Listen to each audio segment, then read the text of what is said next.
Hello everyone, this is Pico Entertainment and we are back again. And we're going to talk boxing now and the recently announced heavyweight fight between Oleksandr Usyk and Derek Chisora. This is due to take place on May the 23rd at the O2 Arena. So my quick thoughts on this fight. I think overall this is the kind of the first big test of what we're going to see Oleksandr Usyk has as a heavyweight. For anyone who doesn't know, he's a Ukrainian-based fighter.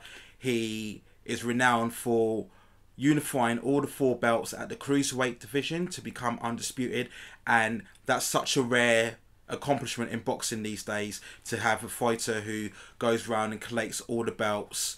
You know, we see so many times fighters nowadays jumping up and down in weight, going across different divisions all the time. So Usyk has been very much a renowned and well-respected boxer, particularly amongst the hardcore fans, because the hardcore fans generally regards the cruiserweight division as amongst the toughest, if you like, divisions within the boxing sport itself. So he gained a lot of respect and a lot of credibility by unifying the belts back in July 2018, and then he vacated them all shortly after that. So this is really now the big push. He recently signed with DAZN and Matchroom on a multi-contract, and they want to elevate him now to become the next kind of big heavyweight superstar. So we've seen recently he had fights against Tony Bellew. He wasn't really a renowned heavyweight, let's be truthful.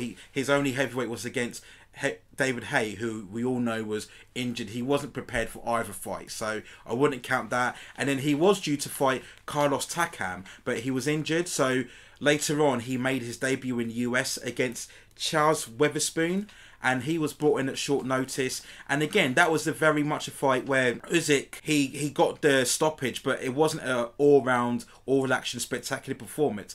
And that's what you have to bear in mind when you get with someone like Usyk. He's very much a patient boxer. He takes his time. He's very methodical with his jab, with his footwork, with his movement around the ring. It's kind of very 1-2 short steps here, maybe side to side, short steps. And he's patient. He likes to pick his moments. He's not someone who's going to go charging in there, throwing punches from all different types of angles. You know, he's someone who works his opponent out and then determines the right time to strike and go in and finish his opponent off. So again, with his lack of English skills, they've got a very difficult proposition in trying to propel him into this massive heavyweight, potentially pay-per-view superstar in the division. And the ultimate goal, I think, from DAZN and Matchroom, as what we all determine, is that they eventually want Usyk against Joshua in a massive heavyweight clash. If you didn't know, Usyk has got the mandatory status for the WBO belt, one of the belts that obviously Anthony Joshua has, along with the WBA and the IBF. And just quickly on that, you know, I've never agreed on the fact that if you unify at a certain division, that automatically gives you mandatory status at the next division. You know, I've never agreed with that. This is a ruling by the WBO that when someone unifies at a certain division, having that WBO, obviously as one of the belts, they then gain a super champion status, and that means they can be mandatory for the next division. We saw this with Terence Crawford, another fighter who unified at 140 pounds welterweight, and that automatically gained him mandatory status against Jeff Horn, who recently beat Manny Pacquiao. So for me, it's kind of like football, right? So if you've got a team at a lower league, they get promoted to the higher division. They don't start off with 10 or 15 points ahead. They start off at 0 points, just like everybody else, and they have to work their way up the league, just like everybody else does, right? So that's what Usyk should do, right? He should start off low, fight a couple of heavyweight contenders, 3, 4, 5 heavyweight contenders back to back, build his way up consistently with wins, and then work his way and earn his mandatory status, rather than just be given it by the WBO. That's my overall status. But this is, of course, now the real big test. Forget about Tony Bellew, forget about Charles Weatherspoon. This is the real sort of big test. Now, of course, that test is presented against Derek Chisora, someone, as we all know, has had a long-standing career now in boxing. He has had 32 fights. He's had 9 losses on his record and 3 knockouts. And he really has been a kind of a journeyman. Maybe people call him a kind of gatekeeper. He's been around for so many years now, Chisora. He's had high-profile losses against Vitaly Klitschko. He's had 2 losses against Tyson Fury. He had that loss against David Haye. If you remember, there was all that controversy when David Haye stormed the post-press conference with Chisora and Vitaly. You had the whole bottles thrown and tripods thrown and David Haye getting banned. They eventually got the fight on, I think it was at the West Ham Stadium, football stadium, and Chisora got stopped. I think it was in the 5th or 6th round that he got stopped in. He also had the 2 losses against Dillian Whyte.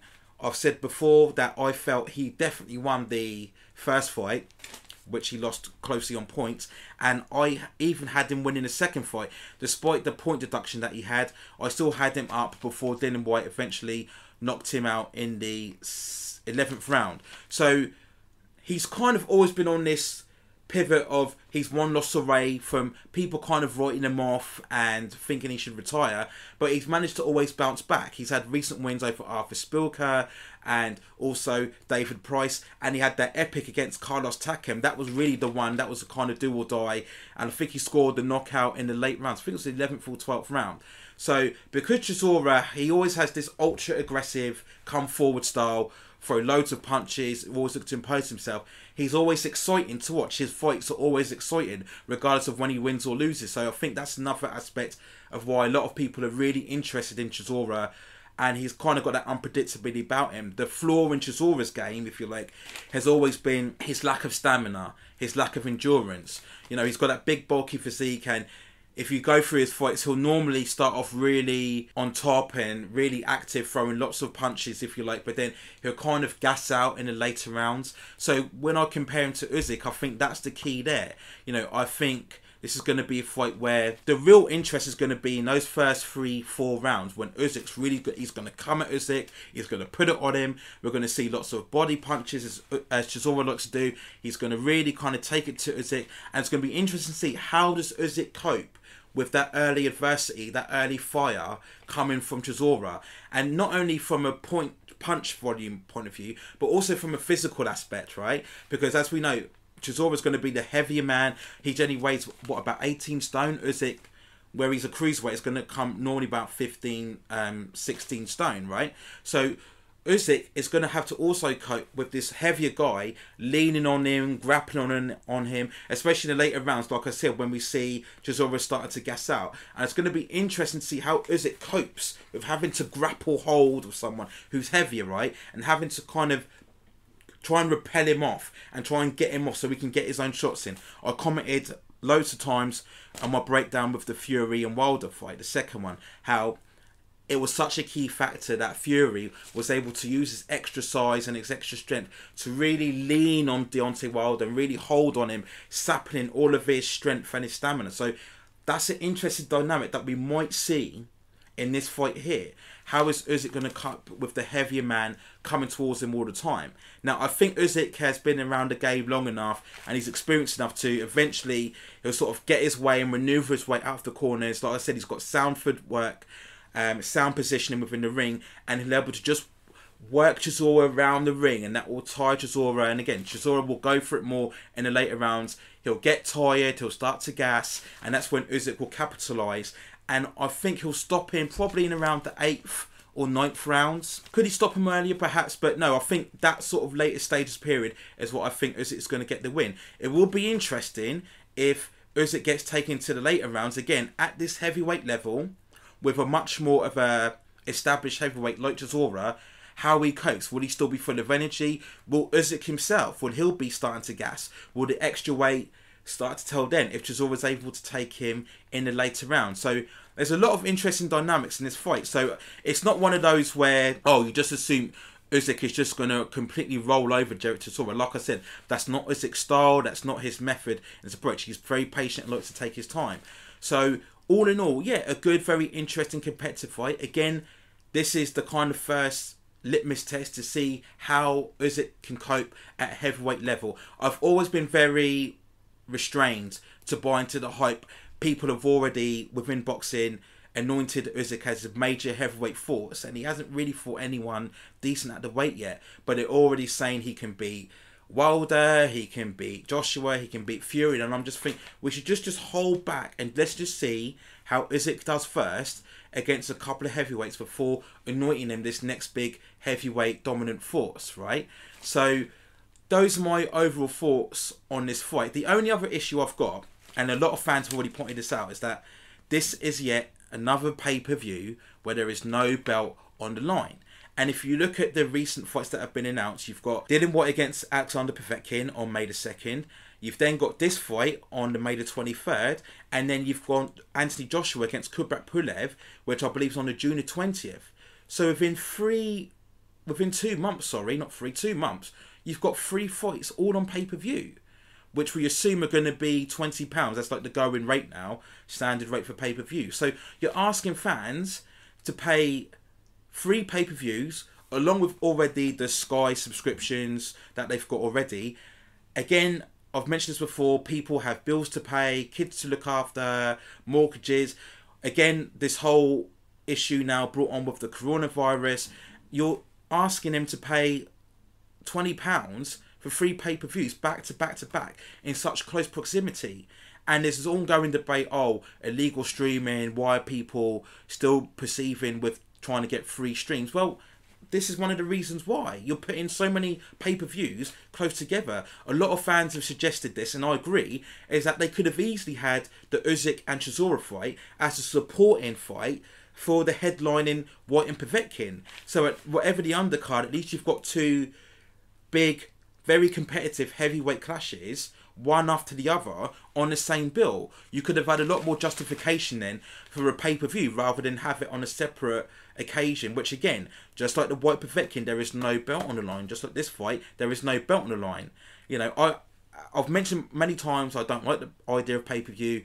I've said if you're going to have pay-per-view, it's got to be belts on the line, unifications, undisputed. If it's not that, then it's not pay-per-view. And I don't think this fight is. So that's the only real burning issue that I've got with this fight, which is going to be very competitive. And as I said, it's going to be the first time that we get to see Usyk with a proper heavyweight. Even though Chisora, as I said, he's suffered many losses, he's been around the block many times, he can mix it and he can provide enough of a challenge. We've seen him in there with Vitali. He did very well against Vitali over there, and he provided good resistance like against Dillian Whyte and against Callum Takam. So Chisora is not a pushover. He's got that enough toughness and enough experience about him to provide a good enough challenge for Usyk, and that'll be very interesting to see if Usyk does come through, what the kind of perception and reaction will be, depending on how well and how quickly he stops Chisora if he does that. So let me know what you think in the comments below. Are you buying into the whole hype over Usyk? Are you like me?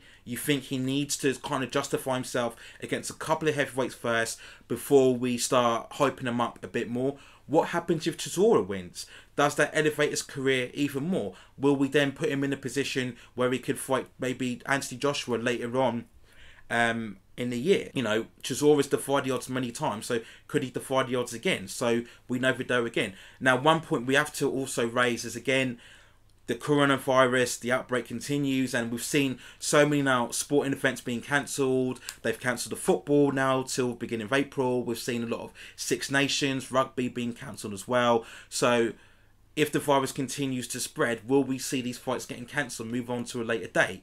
You know, it's speculation for another time, but it's something they do have to consider right now. So it will be interesting to see what happens with the sort of dates if these fights have to get postponed and moved to a later date. So that's my thoughts on Oleksandr Usyk against Derek Chisora. Let me know what you think in the comments below. I'll give you more updates as I go along. It's very difficult because you've just got breaking news every time, every couple of hours now. So I'm going to try and sort of collate them all into one video. I'm not going to sort of make a video every sort of 3 hours on each event being cancelled. So, but I will try and provide you up-to-date coverage as I can. So those are my thoughts for now. Let me know what you think in the comments below. And take care of yourselves, and I will see you very soon.